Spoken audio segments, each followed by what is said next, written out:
welcome to episode 21 of Aimless Ramblings. Past the one-fifth of a century. We're going to vaguely rabbit on about accents today. We've got Simon, Tim here with me, and I think we're palming straight off the bat with Simon. Hello, our wonderful listeners. So, as with every single time, if you've been a long-time listener, you'll know that I will randomly go on a tangent about accents. So, accents, like when you look at the biology of it, I'm basing this off, there was several studies through linguistics on these wild men studies about like what happens when you have no basis at early learning in language. How does language develop? And as such, I'm sort of basing what was said there and extending it to accent. So what's been found is that if you've got like a lovely little period of time where you've got like the easiest way to get like switch accents or gain accents, and that's sort of based off the idea that you use particular muscles to speak, and that is affected by originality. So that means that people who have a stronger accent usually have lived in another country for a larger period of time, and then when they come and join, it's harder for them to lose that accent, but it is still influenced by those around them, which, as always, I've got to find a new way to sort of put something in. There's an interesting study by zebra finches. I'll just throw the link to the bottom of this, but yeah, it talks about how when zebra finches were put in isolation, they had a horrible song, but over the subsequent generations, as they were raised in isolation, well, not isolation from each other, but like as the separate group thing, they actually started to conform more towards the language or the song of a normal zebra finch. And as such, that's how I sort of I'm using that sort of logic that, you know, you will eventually go to what is seen as ideal. So I'm sure it'll be mentioned later about socioeconomic and whatnot about the ideal accent. So I won't touch too heavily on that, but it's this idea that not only is there a biological basis, which is that your vocal cords are actually more focused on one area of like language production. And as that thing, obviously, when you try and switch that, your voice box will try and make it as many shortcuts as it can to try and make it so it's easy for you to articulate in the new language while still using all the muscles that it's built over the generations with the old language. Obviously, you can change your accent, but it's a lot of difficult work trying to retrain those muscles. Does anybody have any questions about this? Tim, you have something you want to say? Yeah, thanks, Simon. I think it's really interesting that you've brought it back to birds and birdsong and how that can sort of represent language. And I know that we're trying to look at this more from an accenty perspective. So rather than going into sort of the universal grammar argument, something I did want to bring out is there was a study which was reported in the BBC saying that songbirds have regional accents. And that there's a noticeable difference in pitch between town and country bird songs. And they actually hypothesize that the bird song in the city is at a higher pitch to help reduce echoes bouncing off nearby buildings. And so I was wondering, maybe Sam and Simon, do you think that there is almost like an evolutionary, like social evolutionary, not necessarily like biologically evolutionary aspect to language and accent, where accents may be a form of development of fitness within a societal context? Sam? That's one hell of an interesting thought. I imagine probably less so with us because, you know, for a bird song, they, you know, like, how to say it? So say we live in a noisy environment, right? We would actively attempt to make the environment quieter probably rather than changing our modes of communication to suit the ambient noise. I'm just trying to struggle to see if there's, I like to think off the top of my head, an accent that might be better suited to a set environment. But I don't know. You know, like the Australian accent, that's hypothesized to be based off drunk Irish people, isn't it? Is that an adaptation? I don't know, but maybe. Simon? The only theory I can think of is that there's particular rural tribes that sort of use yodeling and whatnot to be able to pass over long distances. However, I feel like there's also that sort of social and sort of what the connotations, because we've always got this balance when we have to develop when it comes to communication between the mode we communicate and then like what non-vital, like verbal messaging we send with it. But I also feel like with accents, we also send a sort of familiarity and whatnot, even outside of, having a particular accent. And as such, I feel that what the community's, inverted commas, accent that they have, when somebody has an abnormal or something different from that, it sends off different. It's the good old argument of people that are Russian sound much more intimidating when they're speaking English than when they're speaking Russian. In the simple fact that we associate what they sound like speaking English with a more harsh version of English than actually when they're speaking their native tongue, they're speaking in the way you would speak Russian. So I feel like that's how it would work with accents. Sam, you have something you want to say? That last point you touched on there is really interesting because it tied in with like a decent whack of what I was looking at, where like we perceive people very strongly based on having a different accent to us. It's like, I'm not going to derail your thing entirely. I'm just going to add a little bit in. We'll bounce back to the birds because I had a question for you, and it's you have essentially someone talks, and you are asked, would you attempt to cooperate with this person or attempt to exploit this person? If their accent is similar to yours, you're more likely to cooperate. If they have an accent that's perceived as being of a higher social class to yours, you'll attempt to cooperate.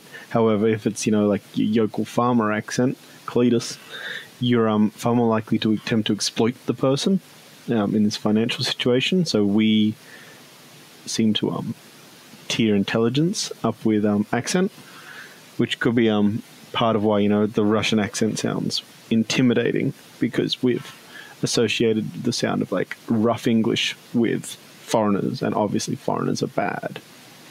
I was wondering, Simon, though, foreigners being bad as such, do you know if they introduced the finches when they had their own accents back to a wild population of finches, and how was that received?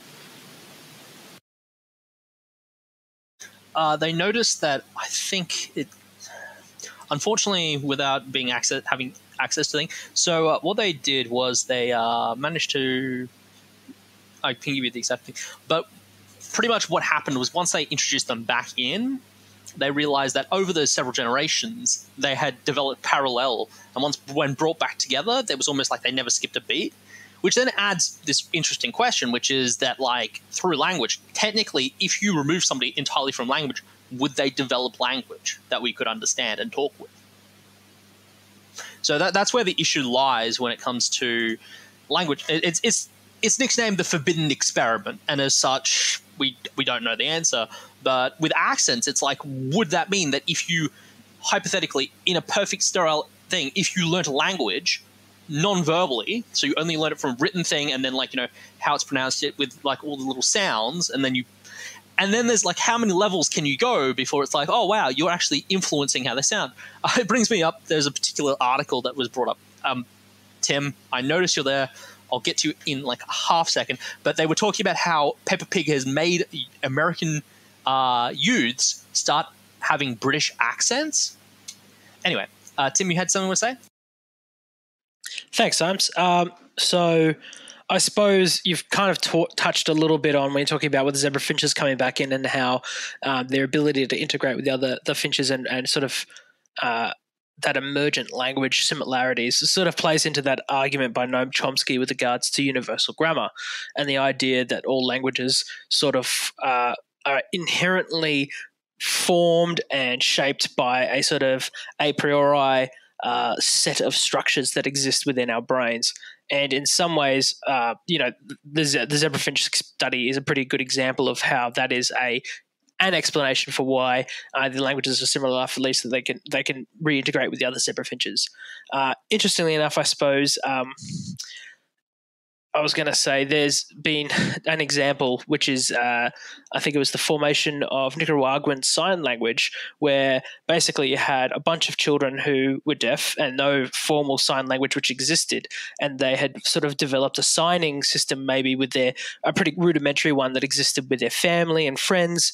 But when eventually a Deaf Child Institute was eventually developed or set up in the capital and they brought all the children together, the mixture of all of these like dialects eventually formed into a much more sophisticated grammar and language, which was able to be utilized by all the children.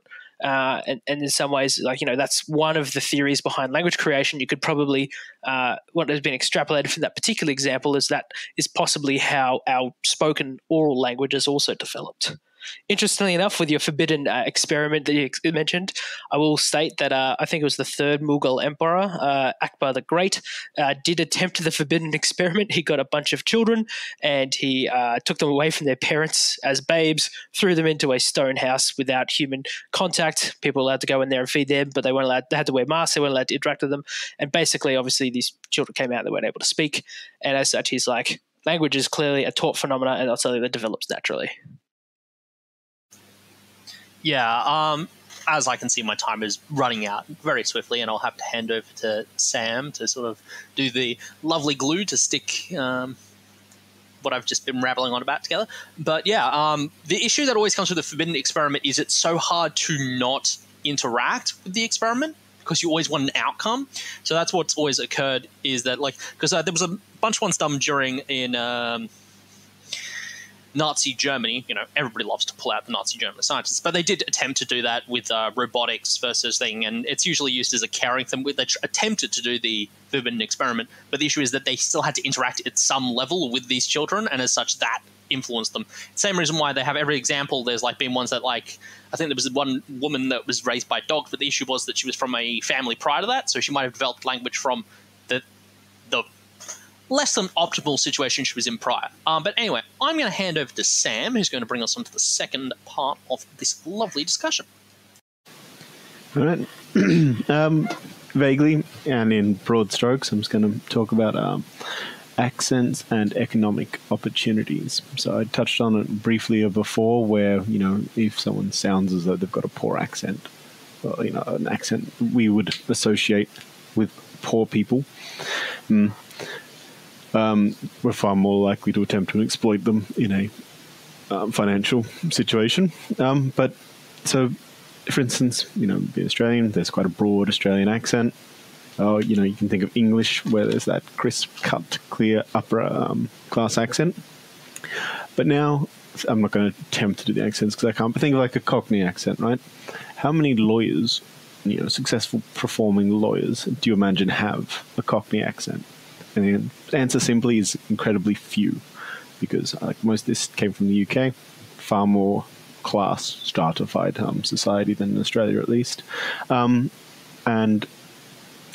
broadly, if you come from an area with a lower socioeconomic accent, and you fail to shed your accent whilst going to education, you will fail to perform economically.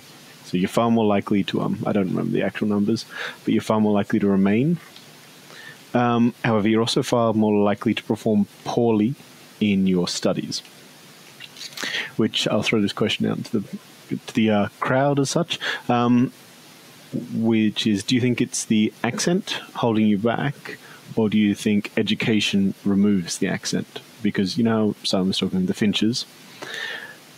Does this exposure to the educational facilities, you have to travel, you're more likely to be taught by people that have a different accent.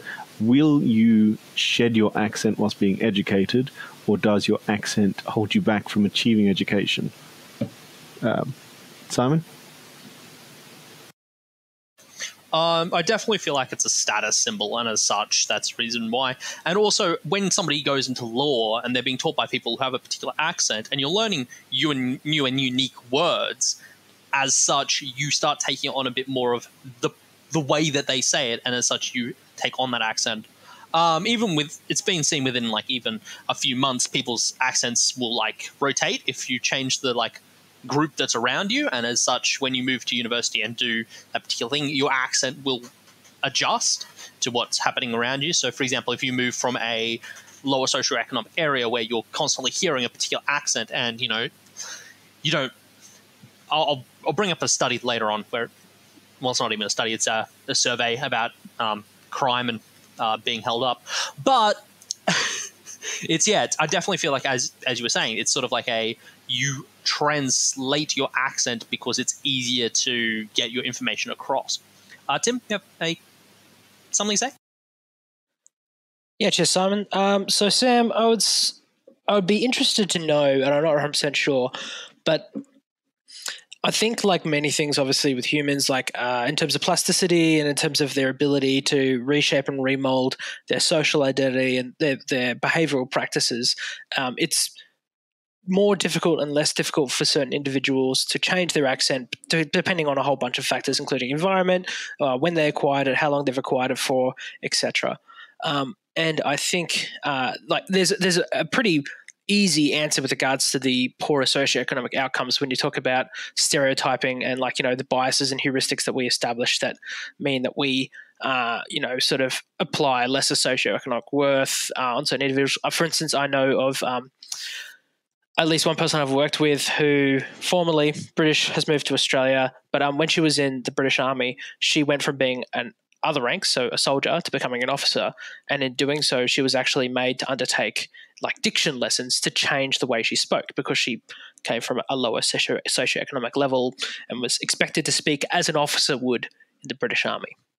However, I think maybe if we're talking about how some people have more difficulty and less difficulty with regards to acquiring a new accent, and if they've internalized the idea that by speaking this way, they are stupider because they associate the accent with being not as smart or not as capable or not as having the potential to achieve what they want. Maybe that correlation that you've talked about in terms of inability to achieve in their studies may have something to do with that internalization of the negative biases or the negative understanding that they associate with that particular accent.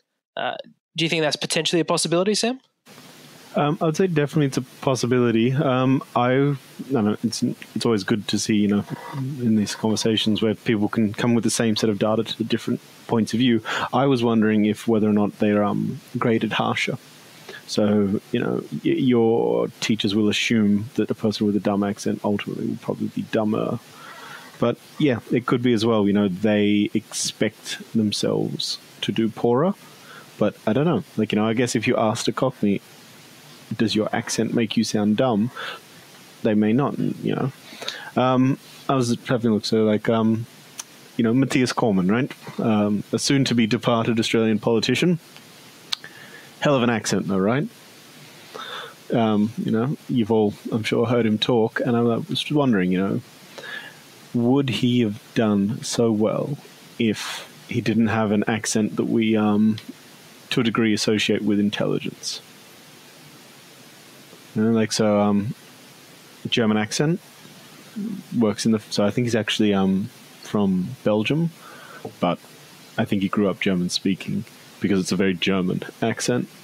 And, to work in the treasury or finance, I can't remember where he was. Finance? Yeah, finance.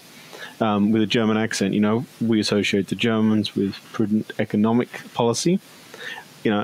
If he was, hello, governor, do you truthfully think that he would have ever been considered for those positions in the Australian government, considering we are meant to be a classless society? Thoughts?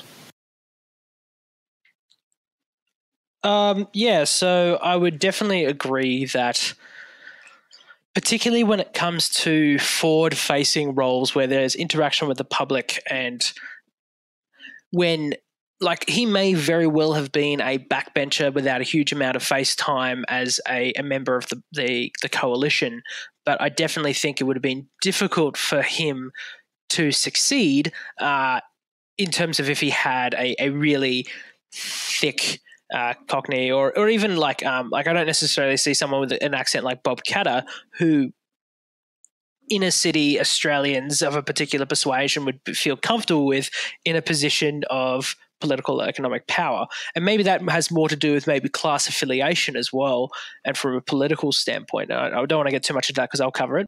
I also think the Catters are actually quite a wealthy family. Because, a lot of landed families are comparatively wealthy. But it's interesting, the city wealthy people, I guess, would still look down on the wealthy country because of the accent. one of the major elephants in the room when it comes to accents is also readability. So when an Australian listens to another Australian, they're already gotten sort of tuned into that sort of thing. So as such, I don't know how exactly we read that into the whole German accent being associated with thing, but even just on a level, you can't really have somebody who isn't. You can't have Daryl down the pub who has to have somebody to translate what the hell he wants from the pub, trying to do political reform. Because if you can't, you're not. There's always that layer of difficulty to have to push past if somebody has a difficult accent for a majority of your electorate to understand. So I feel like that's a floor argument rather than a ceiling argument. But I feel like there's a section of society that sort of gets cut out and pushed to the side simply for readability's sake. But what do you guys think? It could be like you were saying, something with the accents of the finches. If you have a discordant accent, you will be, less popular. Anyway, I feel like this ties reasonably well into moving on to the financial, wasn't it, Tim? Not quite. We're going to be talking about dialects, accents, languages, and the sort of fuzzy political connections between the three. So I suppose it's always good to start with a quote. And in this case, I'm going to turn to that absolute bastion of, soft-hearted liberalism, Bismarck. And he talks about what is the difference between a dialect and a language. Well, a language has an army and a navy. And in some ways, I think there is a correctness to this. Like the language that we speak, the dialects that we speak are intensely shaped by, the issues of autonomy, politics, federation, imperialism, colonialism, etc., which have shaped the contours of the worlds that we live in.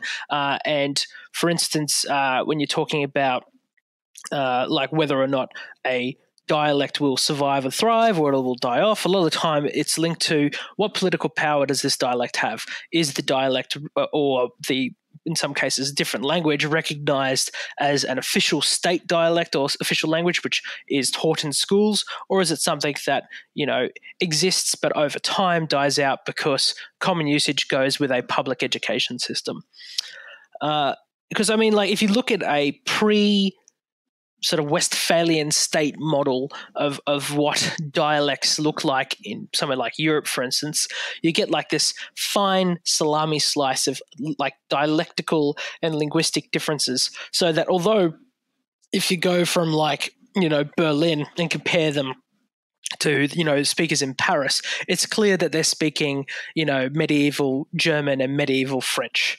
However, if you instead to just go by each village and little population center, each town and city, and sort of slice it up salami style in between, each of the languages are essentially mutually intelligible between adjacent language-speaking groups, and there is exceptions to that, usually, once again, formed by political anomalies, like an injection of a large number of foreign-speaking Slavs or Magyars or, whatever's coming in. But generally speaking, there's not a hard line. There's more of a continuity between languages. So I suppose the question that I want to push to you guys is, when we start talking about language and dialect and accent, are these essentially political delineations that we're making? Or do you think that there is something more linguistic that exists under them? Like, for instance, we might say that languages might be defined on their mutual unintelligibility, languages that can't be mutually understood from one another. But if there's similar in terms of genetics, if, there's a bird and two bird species that can't, breed together, but by means of a third species, the offspring of these two different species can interbreed with each other, is this another way of maybe looking at the problem? Sam, I'll throw to you. Just thinking accent and politics, I think it's interesting. I'm going to butcher his name, so I apologize. But Jean Castex, or whatever, the new French Prime Minister. So he's from southern France, heaven forbid, and speaks with the accent. whereas the French have massively been about like they've got the what's the thing called which decides what words are French, Tim? The Académie Française. Yeah, so they've been incredibly like unified in their concept of what is the French language and how the French language is spoken. And now to have like a political leader who speaks in his local accent has some people in the country freaking the fuck out. So, that could be, it kind of goes with what you're saying, like the accent is an aspect of the national identity. Simon? The best way that I sort of can, because obviously I started this horrible thing of trying to put language and accent in this sort of discussion, but I feel like you've got to look at language as the soup and accent as the spice, because I feel like you can have, as you're discussing the, command and conquer sort of, that's how languages are formed. But I feel like it just on a day-to-day basis as to where you interact and how you interact is what forms that spice, which is your accent. And as such, for the best example is Canadian French. Like, come on. Like, it is the same nuts and bolts language, but it's very difficult for them to talk across borders of Canadian French versus, Parisian French. And I feel like that's where accent sort of comes to its forth, is that your language is formed by, what you have to do, whereas the accent is formed by the connections you have around you. And I feel like if you have to sort of, interact with things that are across that border of language, that also affects the accent, as I was discussing way back, even from just if you have a predominantly, English society, but you've got to have that French thing, a lot of places will still have a French association, and as such, people will use the French term for it, even though they are predominantly English speakers. Anyway, whoever wants to take up this horrible mantle. Yeah, so I definitely agree with you in the sense that, that sort of political hangover with the accent. But I suppose it's something that I find interesting as well when it comes to, and drawing what Sam said here, so accent in some ways can be a means of political mobilization. So, in terms of speaking with a Southern French accent, like as Sam has rightly said, it's caused a lot of controversy. But I bet that in terms of his political party and his affiliations, he's certainly tamped down the Southern French vote.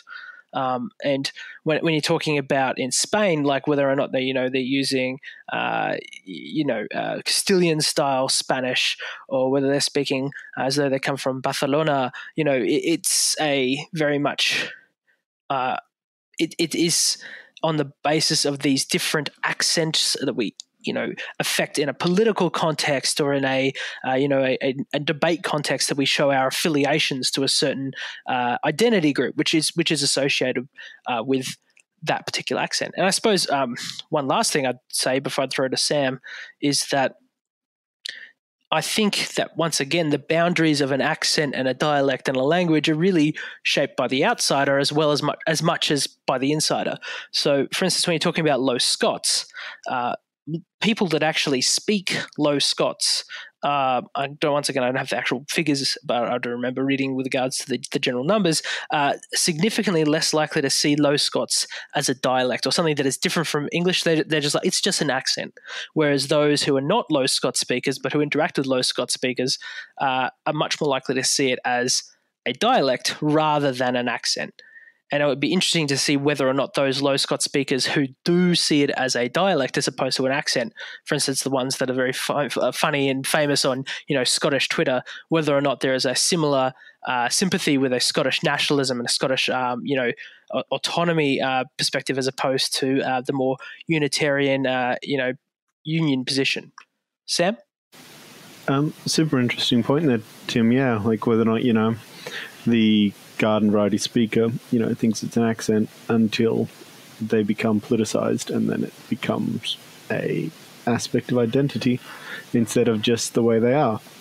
I was just going to ask, I'm pretty much out of time, but do you think that the prevalence, or prevalence of American media is going to impact accents, or do you think that what you are exposed to day to day is a far stronger fact? Like I've just noticed with some of the younger people at my work, far more raised on internet, so American culture via the internet as such, say some words, not quite aluminum, not that bad, but there's some words they say with a very distinct American pronunciation, and I'm just curious whether or not you think that's a isolated thing or a more broad thing. Simon? I definitely feel like as we become a bit more globalized, well, not as we do, well, we're now very unglobalized, but for a while there we were very globalized. I feel like a lot of, I don't know how to say it, but I feel like a lot of accents have become watered down, but I don't know if that's just how I feel. Even when like I listen to stuff from the 60s and 70s that is from Australian television, that accent doesn't exist anymore, really. Like, unless you find an old person that speaks in that with that particular Australian accent, it's sort of a sort of thing that you very rarely run into. But Tim, you have something to say? Well, I think this actually ties very nicely back to Simon's original discussion about the zebra finches. So I think that there is a certain centripetal pull, whatever you want to call it, when cultures are exposed to each other, that we sort of, once you might have said watering down, flattening might be another term for it, but we sort of almost walk towards a middle ground, although obviously that middle ground is skewed heavily towards whichever is the most politically and culturally influential center. But there is sort of a move towards a common intelligibility. And I mean, we've seen this in academics and high register English for some time. In Britain and the America, they call it the transatlantic accent, which is, you know, an English spoken with a clear diction, easy to understand, and usually associated with high levels of education and economic status. So I think maybe there is, once again, this we are moving towards, and it's a common human, maybe it's a facet of our language producing abilities, is that we move towards a common intelligibility, and that's just the way that our languages work.